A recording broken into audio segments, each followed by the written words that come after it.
ഒരു തുള്ളി പോലും എണ്ണയില്ലാതെ ചൂടായ പാനിലേക്ക് ജീരകവും ഉലുവയിട്ട് വറുത്ത് ചെറിയുള്ളി ചെറുതായിട്ട് അരിഞ്ഞതും കൂടെ ഇട്ട് കൊടുത്ത് ഉള്ളിയിൽ നിന്ന് ഇറങ്ങി വരുന്ന വെള്ളത്തിൽ അതൊന്ന് വാടി വരുമ്പോൾ കുറച്ച് മാത്രം വെള്ളം ഒഴിച്ച് വേവിക്കണം. ഇനി ഇതിലേക്ക് വെളുത്തുള്ളി, ഇഞ്ചി, പച്ചമുളക് ഇത്ര ഇട്ട് കൊടുക്കുക. അടിയിൽ പിടിച്ച് പോവാതിരിക്കാൻ 1 ടേബിൾ സ്പൂൺ വീതം വെള്ളം ഇടയ്ക്കിടയ്ക്ക് ഒഴിച്ചു കൊടുക്കണം.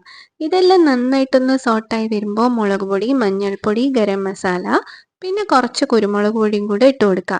മസാലയൊക്കെ ഒന്ന് സോട്ടാക്കി എടുക്കാൻ വേണ്ടി മാത്രം കുറച്ച് വെള്ളം ഒഴിച്ചു കൊടുക്കുക.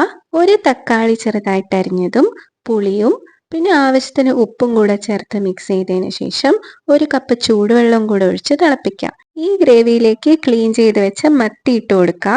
മീനിൽ മസാലയൊന്ന് നന്നായിട്ട് പിടിച്ച് കിട്ടാൻ വേണ്ടിയിട്ട് ഓരോ മീനും നമുക്കൊന്ന് മറിച്ചിടും കൂടെ ചെയ്യാം.